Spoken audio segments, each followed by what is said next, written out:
ನಾನು ಗಿಟಾರ್ ಕಲ್ತ್ಕೋಬೇಕಂತ ಒಂದು ಮೈಂಡ್ ಅಲ್ಲಿ ಫಿಕ್ಸ್ ಆಗುತ್ತೆ. ಫಸ್ಟ್ ಪಿಕ್ಚರ್ ಚಾಣಕ್ಯ ಅಂತ ನಾನು ಡಿಸೈನ್ ಮಾಡಿದ್ದು ಇಂಡಿವಿಜುವಲ್ ಆಗಿ ವಿಮೋಚನೆ ನಾಗಪರ್ಣ ಎಫೆಕ್ಟ್ಸ್ ರಾಜನ್ ಅಂತಾನೆ ಯಾವಾಗ್ಲೂ ನಿಮ್ಮನ್ನು ಕರೀತಾರೆ. ಸೊ ನಿಮ್ಮ ವರ್ಕ್ ಆಕ್ಚುಲ್ ವರ್ಕ್ ಹೇಗಿರುತ್ತೆ ಸರ್? ಏನಂದ್ರೆ ಪ್ರಪಂಚ ಗೊತ್ತಿರಲ್ಲ. ಬೆಳಗ್ಗೆ ಬಂದು ಇವಾಗ ರೂಮ್ ನೋಡಿದ್ರೆ ಇದು ಒಳಗೇನೆ ಇರ್ತೀವಿ.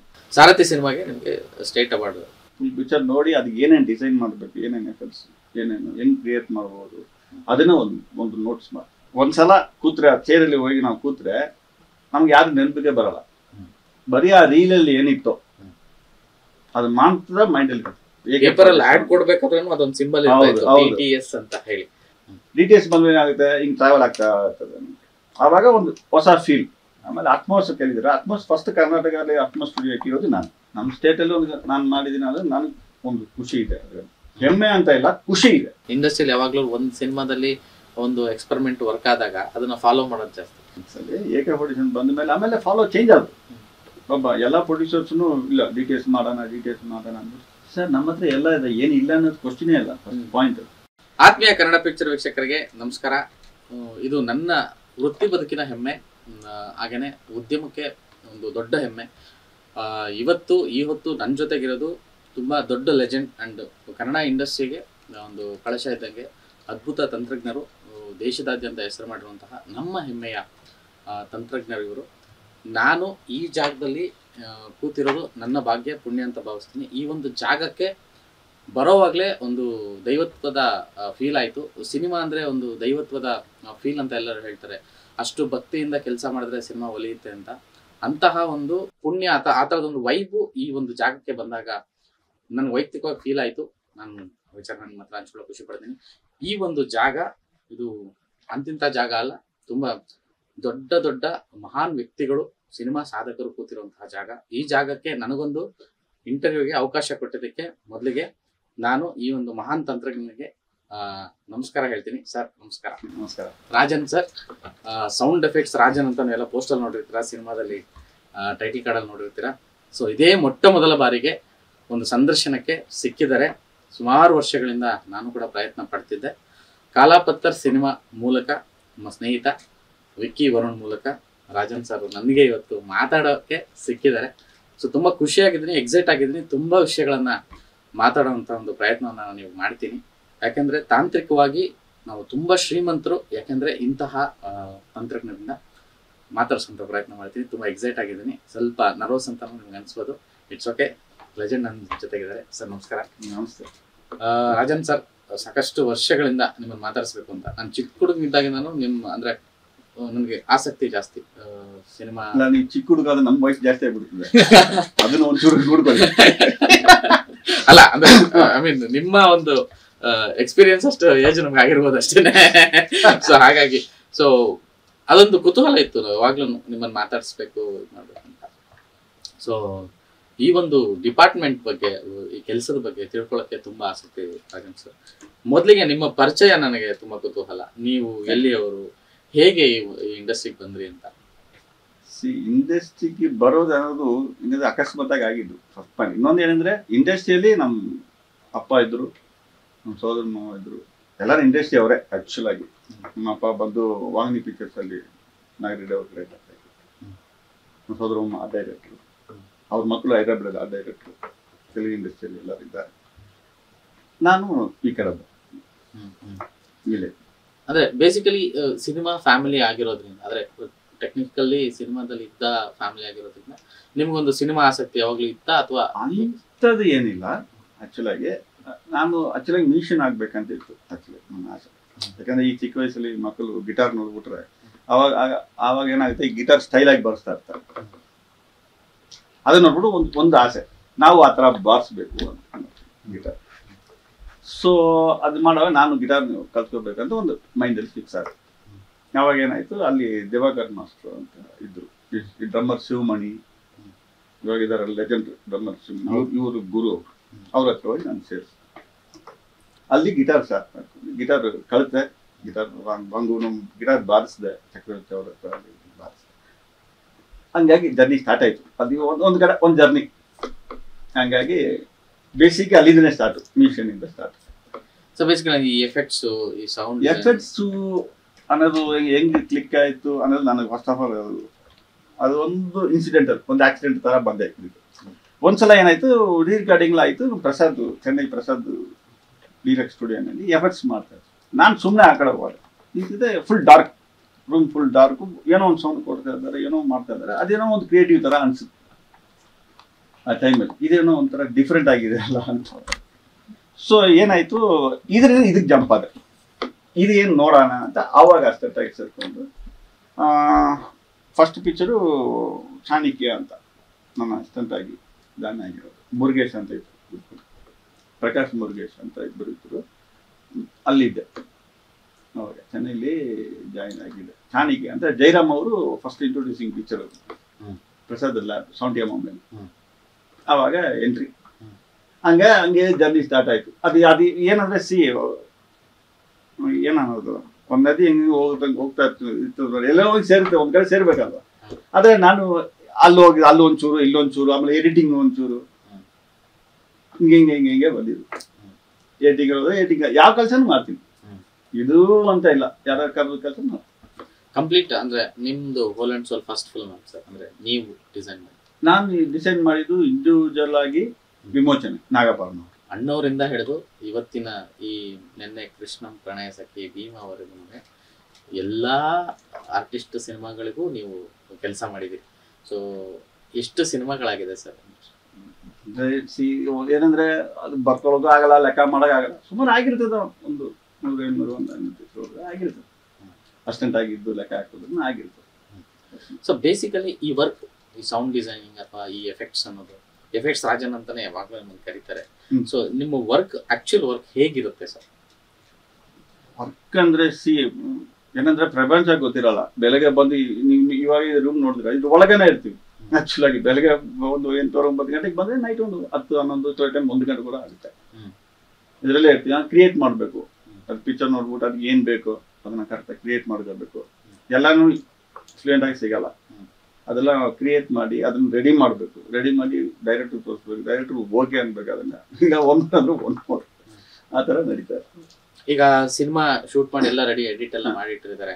ಸೊ ವಿತ್ ಸ್ಕ್ರಿಪ್ಟ್ ಸಿನಿಮಾ, ನೀವು ಮೊದಲು ಹೇಗೆ ನೋಡ್ತೀರಾ ಸಿನಿಮಾನ, ಮತ್ತೆ ಅದನ್ನ ಹೆಂಗೆ ಅದಕ್ಕೆ ಎಫೆಕ್ಟ್ಸ್ ನ ಬಳಸ್ತೀರಾ? ಫಸ್ಟ್ ನಾನು ಪಿಕ್ಚರ್ ನೋಡಕ್ ಹೇಳಿದ್ರೆ ನಾನು ಪಿಕ್ಚರ್ ಆಡಿಯನ್ಸ್ ನೋಡ್ತೀನಿ. ನಾವು ಎಫೆಕ್ಟ್ ಬಗ್ಗೆ ಡೀಪ್ ಆಗಿ ಹೋಗಿ ನೋಡೋದಲ್ಲ, ಇಲ್ಲ ಕೂತ್ಕೊಂಡು ನೀಟಾಗಿ ಒಂದು ಆಡಿಯನ್ಸ್ ಹೆಂಗ್ ನೋಡ್ತಾರೆ ಹಂಗೆ ನೋಡ್ತೀನಿ ಪಿಕ್ಚರ್ನ. ನೋಡ್ಬಿಟ್ಟು ಆಮೇಲೆ ಯಾರಾದ್ರು ಬಂದು ಸಡನ್ ಆಗಿ ಕೇಳಿದ್ರೆ ನನಗೆ ಏನ್ ಮಾಡ್ತೀರ ಅದು ಗೊತ್ತಿಲ್ಲ, ಅಷ್ಟೇ ಮ್ಯಾಟ್ರು. ಆಮೇಲೆ ನನ್ನ ಜಾಗಕ್ಕೆ ಬಂದು ನಾನು ಕೂತ್ಕೊಂಡು ಸೆಪ್ರೇಟ್ ಆಗಿ ನೋಡ್ತೀನಿ. ಫುಲ್ ಪಿಕ್ಚರ್ ನೋಡಿ ಅದಕ್ಕೆ ಏನೇನು ಡಿಸೈನ್ ಮಾಡಬೇಕು, ಏನೇನು ಎಫೆಕ್ಟ್ಸ್, ಏನೇನು ಹೆಂಗ್ ಕ್ರಿಯೇಟ್ ಮಾಡ್ಬೋದು ಅದನ್ನ ಒಂದು ನೋಟ್ಸ್ ಮಾಡಿ. ಸರ್ ಈಗ ನೀವು ಎರಡೂ ನೋಡಿದಿರ, ರಿಯಲ್ ಟೈಮ್ ಅಂದ್ರೆ ರಿಯಲ್ ಟೈಮ್ ಇಂದ ಹಿಡಿದು ಡಿಜಿಟಲೈಸ್ ಆಗಿದೆ. ಸೊ ಈ ಡಿಫ್ರೆನ್ಸ್ ಏನನ್ಸುತ್ತೆ ನಿಮಗೆ? ವ್ಯತ್ಯಾಸ ಹೇಗಿದೆ ಸರ್? ಅಂದ್ರೆ ಅವತ್ತಿನ ಕೆಲಸ ಹೇಗಿರ್ತಾ ಇತ್ತು, ಇವತ್ತಿನ ಕೆಲಸ ಹೇಗಿದೆ? ಆವತ್ತಿನ ಕೆಲಸ ಏನಂದ್ರೆ ಟೇಪಲ್ಲಿ ಇರುತ್ತೆ. ಅದರಲ್ಲಿ ಏನಂದ್ರೆ ಇವಾಗ ನೀವು ಆ ಡಿಸ್ಕಲ್ಲಿ ನೀವು ಎರೇಸ್ ಮಾಡ್ಬೋದು, ಮತ್ತೆ ರೆಕಾರ್ಡ್ ಮಾಡ್ಬೋದು, ಎಷ್ಟು ಸಲ ಬೇಕಾದ್ರೂ ನಿಮ್ ಇಷ್ಟ. ಅವಾಗ ಹಂಗ ಆಗಲ್ಲ. ಒಂದ್ಸಲ ಕೂತ್ರೆ ಆ ಚೇರಲ್ಲಿ ಹೋಗಿ ನಾವು ಕೂತ್ರೆ ನಮ್ಗೆ ಯಾರು ನೆನಪಿಗೆ ಬರಲ್ಲ. ಬರೀ ಆ ರೀಲಲ್ಲಿ ಏನಿತ್ತು ಅದು ಮಾತ್ರ ಮೈಂಡಲ್ಲಿ ಇರುತ್ತೆ, ಬರೀ ಏನಿರಲ್ಲ. ನಿಮ್ಮ ಅಪ್ಪ ಅಮ್ಮ ಇವರು ಯಾವುದು ಮೈಂಡಿಗೆ ಬರಲ್ಲ ನಮ್ಗೆ. ಯಾಕಂದ್ರೆ ಒಂದು ರೋಲ್ ಫಿನಿಶ್ ಆಗ್ಬಿಟ್ರೆ ಕಷ್ಟ. ಮತ್ತೆ ಪ್ರೊಡ್ಯೂಸರ್ ಗ್ಲಾಸ್ ಅಲ್ಲಿ ನಾವೇನೋ ಒಂದು ಚಿಕ್ಕ ಮಿಸ್ಟೇಕ್ ಮಾಡಿದ್ರು ಲಾಸ್. ಸೊ ಅದೇನಂದ್ರೆ ಏನಂತೀವಿ, ಒಂದು ಕಾನ್ಫಿಡೆನ್ಸ್ ಹಂಗೆ ಇರ್ತದೆ. ಅದು ಒಂದ್ಸಲನೇ ಮಾಡ್ಬೇಕು ಅದನ್ನ ಕೆಲಸನ. ಇವಾಗ ಹಂಗಲ್ಲ, ಮಾಡೋಣ ಅನ್ನೋದು ಒಂದಿರ್ತದೆ. ಸೊ ಇವಾಗ ಏನಂದ್ರೆ ಮಾಡಿರೋ ಕೆಲಸನ ಮಾಡ್ತಾ ಇರ್ತೀವಿ, ಅವಾಗ ಒಂದೇ ಕೆಲಸ ಕರೆಕ್ಟಾಗಿ ಮಾಡ್ಬಿಡ್ತೀವಿ. ಎರಡು ಅದೇ ಡಿಫ್ರೆನ್ಸ್. ಅಂದ್ರೆ ಆ ಭಯ ಇರ್ತದೆ. ಇವಾಗ ಏನಂದ್ರೆ ನೋಡಿ, ನೀವು ಇವಾಗ ನೆಗೆಟಿವ್ ಅಲ್ಲಿ ಶೂಟ್ ಮಾಡುವಾಗ ನಿಮ್ಗೆ ಗೊತ್ತಿರುತ್ತೆ, ನೀವು ಶೂಟ್ ಮಾಡ್ತೀರಾ. ನೆಗೆಟಿವ್ ಒಂದ್ಸಲ ಆದ್ರೆ ಫಿನಿಶ್.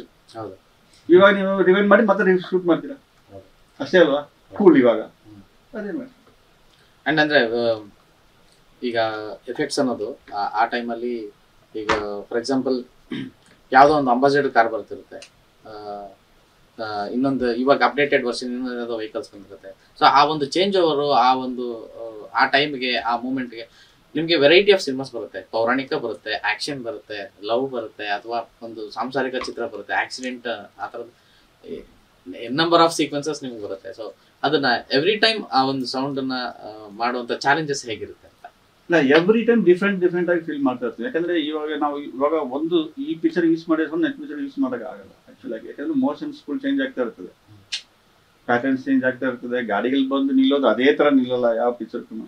ಸೊ ಎವ್ರಿ ಪಿಕ್ಚರ್ ನಾವು ಅದನ್ನ ಕ್ರಿಯೇಟ್ ಮಾಡ್ತೀವಿ, ರಿಕಾರ್ಡ್ ಮಾಡ್ತೀವಿ ಸೌಂಡ್ಸ್ನ, ಯಾವ ಗಾಡಿ ಅಂತ ನೋಡ್ಕೊಂಡು ರಿಕಾರ್ಡ್ ಮಾಡ್ತೀವಿ, ಆ ಲೆಂತ್ಗೆ ಅದೆಲ್ಲ ರಿಕಾರ್ಡ್ ಮಾಡಿ ಮತ್ತೆ ಅದನ್ನ ಪ್ರಾಸೆಸ್ ಮಾಡಿ ಅದನ್ನ ಕರೆಕ್ಟಾಗಿ ಆ್ಯಪ್ಟಾಗಿ ಕೂರಿಸ್ತೀವಿ. ಸರ್ ಒಂದಷ್ಟು ಟೆಕ್ನಿಕಲ್ ಟೇಸ್ ಇದೆ. ಫಸ್ಟ್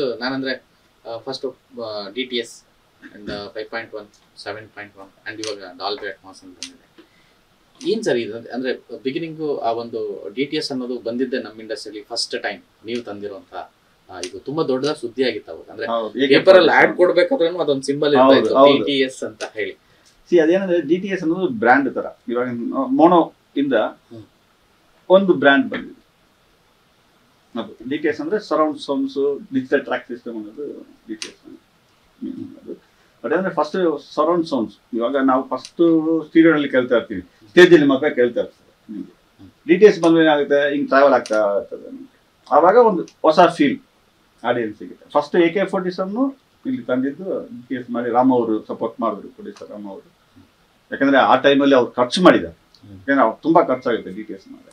ಅವ್ರು ಸಪೋರ್ಟ್ ಮಾಡಿಲ್ಲ, ನಮ್ಮ ಪಿಕ್ಚರ್ ಮಾಡೋಣ ಆಯ್ತು, ಪ್ರೊಡ್ಯೂಸರ್ ಮಾಡೋಣ. ಪಿಕ್ಚರ್ ರಿಲೀಸೇ ಒಂದು 2 ತಿಂಗಳು ಪೋಸ್ಟ್ಪೋನ್ ಆಯ್ತು ಅದರಿಂದ. ಯಾಕಂದ್ರೆ ಇದರಲ್ಲಿ ಒಂದು 5 ದಿವಸ ಕೆಲಸ ಮಾಡಿದ್ರೆ ಅದರಲ್ಲಿ ಒಂದು 50 ದಿನ ಕೆಲಸ ಎಲ್ಲರೂ. ಸೊ ಅದನ್ನು ಪೋಸ್ಟ್ಪೋನ್ ಮಾಡಿ ಲಾಸ್ಟ್ಗೆ ಒಂದು ಫಸ್ಟ್ ಪಿಕ್ಚರ್ ಒಳ್ಳೆ ಹೆಸರು ಬಂತು, ಎಲ್ಲರಿಗೂ ಪಿಕ್ಚರು ಚೆನ್ನಾಗಿದೆ, ಸೌಂಡಿಂಗ್ ಚೆನ್ನಾಗಿ ಇದಾಯಿತು, ಖುಷಿ ಆಯ್ತು. ಅದು ಅದಾದ್ಮೇಲೆ ಮತ್ತೆ 5.1 7.1 ಅದನ್ನು ನಾನೇ ತಂದಿದ್ದೀನಿ, ಅದನ್ನು ಫಸ್ಟ್ ನಾನೇ ಮಾಡಿದ್ದೀನಿ. ಆಮೇಲೆ ಅಟ್ಮಾಸ್ ಕೇಳಿದ್ರೆ ಅಟ್ಮಾಸ್ ಫಸ್ಟ್ ಕರ್ನಾಟಕದಲ್ಲಿ ಅಟ್ಮಾಸ್ ಸ್ಟುಡಿಯೋ ಇಟ್ಟಿರೋದು ನಾನು. ಅದು ಸ್ಟುಡಿಯೋ ನೋಡ್ತಾ ಇದ್ರೇನೆ ನನಗೆ ಅದೇ ಸರ್, ನನಗೆ ಆಕ್ಚುಲಿ ಅದೊಂದು ಖುಷಿ. ಯಾಕಂದ್ರೆ ಅದ್ರ ಸ್ಟೇಟಿಗೆ ಹೋಗಿ ನಾವು ಯಾವಾಗಲೂ ಬೇರೆ ಸ್ಟೇಟಿಗೆ ಹೋಗಿ ನಿಂತ್ಕೊಂಡು ಇರೋದಕ್ಕೆ ನಮ್ಮ ಸ್ಟೇಟಲ್ಲಿ ಒಂದು ನಾನು ಮಾಡಿದ್ದೀನಿ, ಅದು ನನಗೆ ಒಂದು ಖುಷಿ ಇದೆ. ಹೆಮ್ಮೆ ಅಂತ ಇಲ್ಲ, ಖುಷಿ ಇದೆ. ಎರಡಕ್ಕೂ ಡಿಫ್ರೆಂಟ್ ಇದೆ. ಹೆಮ್ಮೆ ಇಲ್ಲ, ಖುಷಿ. ನಮ್ಮೂರಲ್ಲಿ ಒಂದಿದೆ, ನಾವು ಹೇಳ್ಕೋಬಹುದು ಸರ್. ಈಗ ಇಷ್ಟು ದೊಡ್ಡ ಸೆಟಪ್ ಇದೆ, ವೆರೈಟಿ ಆಫ್ ಎಕ್ವಿಪ್ಮೆಂಟ್ಸ್ ಇದೆ, ನಿಜವಾಗ್ಲೂ ನನಗಂತೂ ಏನೂ ಗೊತ್ತಾಗ್ತಿಲ್ಲ ಅಂದ್ರೆ ಹೇಗೆ ಬಳಸ್ತಾರೆ ಏನು ಅಂತ ಹೇಳಿ. ಸೊ ಅಂದ್ರೆ ಎವ್ರಿ ಟೈಮ್ ಇದು ಅಪ್ಡೇಟ್ ಮಾಡ್ಕೋಬೇಕಾಗತ್ತಾ, ಯಾವ ರೀತಿ ಇರುತ್ತೆ ಸರ್ ಇದು? ಅಪ್ಡೇಟ್ ಮಾಡ್ತಾನೆ ಇರ್ಬೇಕು. ಅಪ್ಡೇಟ್ ಇಲ್ಲದೆ ನಾವು ಏನು ಮುಂದುವರಿಯಕ್ಕೆ ಆಗಲ್ಲ. ಪಾಯಿಂಟ್. ಯಾಕಂದ್ರೆ ಯಾವುದೇ ಒಂದು ಎಲೆಕ್ಟ್ರಿಕಲ್ ಐಟಮ್ ಆಗಲಿ, ಸಾಫ್ಟ್ವೇರ್ಸ್ ಆಗಲಿ, ಎಲ್ಲ ನಾವು ಏನ್ ಮಾಡ್ತಾರೆ ಅಂದ್ರೆ ಅಪ್ಡೇಟ್ ಕೊಡ್ತಾನೆ ಇರ್ತಾರೆ. ಅದನ್ನ ನಾವು ಕಂಟಿನ್ಯೂ ಆಗಿ ಇಟ್ಕೊಂಡು ನಾವು 1 ವರ್ಷ 2 ವರ್ಷ ತಲಗ ಆಗಲ್ಲ. ಮಿನಿಮಮ್ 6 ತಿಂಗಳು, ತುಂಬಾ ಅಂದ್ರೆ ಒಂದು 8-9 ತಿಂಗಳು ತಲಬಹುದು ಅಷ್ಟೇ. ಆಮೇಲೆ ಆಟೋಮೆಟಿಕ್ ಶಟ್ ಡೌನ್ ಆಗುತ್ತೆ, ಅದ್ರ ಟೈಮ್ ಲ್ಯಾಪ್ಸ್ ಆಗುತ್ತೆ. ಅದರಿಂದ ನಾವು ಅಪ್ಡೇಟ್ ಮಾಡ್ತಾನೆ ಇರ್ಬೇಕು. ಅದು ನಾನ್ ಸ್ಟಾಪ್, ಅದು ಅಪ್ಡೇಟ್ಸ್ ನಾನ್ ಸ್ಟಾಪ್. ಈ ಸಾಫ್ಟ್ವೇರ್ ಅಪ್ಡೇಟ್ಸ್ ಕೊಡ್ತಾರ, ನೀವು ಫೋನ್ ಅಪ್ಡೇಟ್ಸ್ ಬರ್ತಾನೆ ಇರ್ತೀವಿ ನೋಡಿ, ನೀವು ಮಾಡ್ತಾನೆ ಇರ್ಬೇಕು. ನೀವು ಹಳೇದಿಟ್ರೆ ಹೊಸದು ಏನಿದೆಯೋ ಅದು ವರ್ಕ್ ಆಗಲ್ಲ, ನಿಮ್ಗೆ ಅಪ್ಡೇಟ್ ಕೇಳುತ್ತೆ ಅಲ್ವಾ. ಏನಿಲ್ಲದೆ ವಾಟ್ಸಪ್ ಅಪ್ಡೇಟ್ ಕೆಲವಾಗ ನಮ್ಮ ಮಿಷಿನ್ ಕೇಳದೆ ಕರೆಕ್ಟ್. ಅದರಿಂದ ಸರ್ ಆಕ್ಚುಲಿ ನಾನು ಅದೇ ಬಿಗಿನಿಂಗ್ ಹೇಳಿದ್ನಲ್ಲ, ಅಂದ್ರೆ ಈ ಒಂದು ಸ್ಟುಡಿಯೋಗೆ ಎಂಟರ್ ಆದಾಗ ನಮಗೆ ಗೊತ್ತಿಲ್ಲದಂಗೆ ಒಂದು ಬೇರೆ ಥರದ ಫೀಲ್ ಆಗುತ್ತೆ, ಡಿವೈನಿಟಿ ಫೀಲ್ ಆಗುತ್ತೆ. ಅಂದ್ರೆ ನಾನು ತುಂಬಾ ಹಳೆ ಸಿನಿಮಾದವ್ರ ಹತ್ರ ಎಲ್ಲ ಕೇಳ್ತದೆ, ನಾವು ಸಿನಿಮಾನ ತುಂಬಾ ಭಕ್ತಿಯಿಂದ ನೋಡ್ತಾ ಇದ್ವಿ. ಅಂದ್ರೆ ನಾವು ಕೆಲಸ ಮಾಡೋ ಜಾಗ, ಎಡಿಟಿಂಗ್ ರೂಮ್ ಆಗಿರ್ಬೋದು ಅಥವಾ ಒಂದು ಸ್ಟುಡಿಯೋ ಆಗಿರ್ಬೋದು, ಅಷ್ಟು ಪವಿತ್ರವಾಗಿ ನಾವು ಅದನ್ನ ಪೂಜಿಸ್ತಾ ಇದ್ವಿ. ಆ ಒಂದು ಫೀಲು ನಿಮ್ಮ ಸ್ಟುಡಿಯೋಗೆ ಬಂತು ಕೂಡಲೇ ಆಗ್ತಾ ಇದೆ, ಅಂದ್ರೆ ಅದಾಗ್ತಾ ಇತ್ತು. ಸೊ ಇಷ್ಟು ಅಚ್ಚುಕಟ್ಟಾಗಿ ಇದನ್ನ ಡಿಸೈನ್ ಮಾಡಿದ್ದು ಹೇಗೆ ಸರ್? ಅಂದ್ರೆ ಈ ತರದೊಂದು ಏರಿಯಾದಲ್ಲಿ, ಬೆಂಗಳೂರು ಅಂತ ಊರಲ್ಲಿ ಇಷ್ಟು ಅಚ್ಚುಕಟ್ಟಾಗಿ, ಅದು ತುಂಬಾ ಸಿಸ್ಟಮ್ಯಾಟಿಕ್ ಆಗಿ ಅದಕ್ಕೆ ಬೇಕಾಗಿರೋ ಸೈನ್ಸ್ನ ಬಳಸಿ, ಸೊ ಹೆಂಗ್ ಮಾಡಿದ್ರಿ ಇದನ್ನ, ಯಾವಾಗ ಮಾಡಿದ್ರಿ? ಇದು ಆಲ್ಮೋಸ್ಟ್ 2005 ಮಾಡಿದ್ದು. ಮ್ಯಾಟರ್ ಏನಂದ್ರೆ, ಇವಾಗ ನಾವು ಬೇರೆ ಸ್ಟುಡಿಯೋಲ್ಲಿ ಹೋಗಿ ಕೆಲಸ ಮಾಡುವಾಗ ಒಂದು ಪ್ರಾಬ್ಲಮ್ ಇರ್ತದೆ. ಇವಾಗ ನಾವೇನಾದರೂ ಇಂಟ್ರೆಸ್ಟ್ ತೊಗೊಂಡು ಮಾಡುವಾಗ ಒಂದು ಟೈಮ್ ತೊಗೊಳುತ್ತೆ. ಅವ್ರುಗಳು ಏನು ಮಾಡ್ತಾರೆ, ಸಮಥಿಂಗ್ ಎಲ್ಲ ಒಂದು ಕಮರ್ಷಿಯಲ್ ಆಗಿ ಒಂದು ಇರ್ತದೆ. ಸೊ ನಾವು ಹೋಗಿ ಟೈಮ್ ತಗೊಳ್ಳುವಾಗ ಏನಾಗುತ್ತೆ ಅಂದ್ರೆ, ಸರ್ ಏನು ಸರ್ ಸ್ಟೇಟ್ ಮಾಡ್ತೀರಾ ಅಂತಾರೆ. ಸೊ ನಾವು ಅವ್ರಿಗೂ ಏನು ಹೇಳೋಕ್ಕಾಗಲ್ಲ. ಈ ಕಡೆ ಪ್ರಾಜೆಕ್ಟು ಚೆನ್ನಾಗಿ ಬರ್ಬೇಕಂತ ಆಸೆ ಇರುತ್ತೆ ನಮಗೆ. ಅದರಿಂದ ಇದೆಲ್ಲ ನೋಡಿ ಲಾಸ್ಟಿಗೆ ನಮ್ಮದೇ ಒಂದು ಇದ್ರೆ ಟೈಮ್ ಇದಿರಲ್ಲ, ಟೈಮ್ ಲಿಮಿಟ್ ಇರಲ್ಲ. ಬಟ್ ನನ್ನ ಹತ್ರ ಬಂದಿರೋ ಎಲ್ಲ ಪೀಸ್ಗೂ ನಾನು ಟೈಮ್ ಲಿಮಿಟ್ಸ್ ಅನ್ನೋದು ಕೊಡಲ್ಲ. ಅದು ಚೆನ್ನಾಗಿ ಬರೋ ತನಕ ಮಾಡ್ತೀನಿ. ಅದು ಒಂದೇ ಕಾರಣಕ್ಕೋಸ್ಕರನೇ ನಾನು ಇದು ಮಾಡಿರೋದು. ಯಾಕಂದ್ರೆ ನಾವು ಅನುಭವಿಸ್ಬಿಟ್ಟಿದ್ದೀವಿ ಬೇರೆ ಸ್ಟುಡಿಯೋ ಹೋಗಿ. ಅದು ಕೂತ್ಕೊಂಡು ಇಲ್ಲ ಸರ್ ಆಗಲ್ಲ, ಟೈಮ್ ನಿಮ್ಗೆ ಕೊಟ್ಟಿರೋ ಟೈಮ್ ಆಗೋಗ್ಬಿಟ್ಟಿದೆ ಅಂತಾರೆ. ಅದು ಯಾಕೆ ಬೇಕು ಅನ್ನೋದು. ಯಾಕಂದ್ರೆ ಬರೋರು ಇವಾಗ ನನಗಾಗಿರೋ ಬೇರೆಯವ್ರಿಗಾಗಿರುತ್ತೆ, ಇವಾಗ ಡೈರೆಕ್ಟ್ರಿಗಾಗಿರ್ಬೋದು, ಬೇರೆಯವ್ರಿಗಾಗಿರ್ಬೋದು. ಇವಾಗ ನನ್ನ ಸ್ಟುಡಿಯೋಗೆ ಬಂದರೆ ಟೈಮ್ ಲಿಮಿಟ್ಸ್ ಅನ್ನೋದಿಲ್ಲ. ಫಸ್ಟು ಹೆಂಗೆ ಖುಷಿಯಾಗಿ ಬರ್ತಾರೋ ಖುಷಿಯಾಗಿ ಆಚೆ ಅಷ್ಟೇ ಮಾತ್ರ.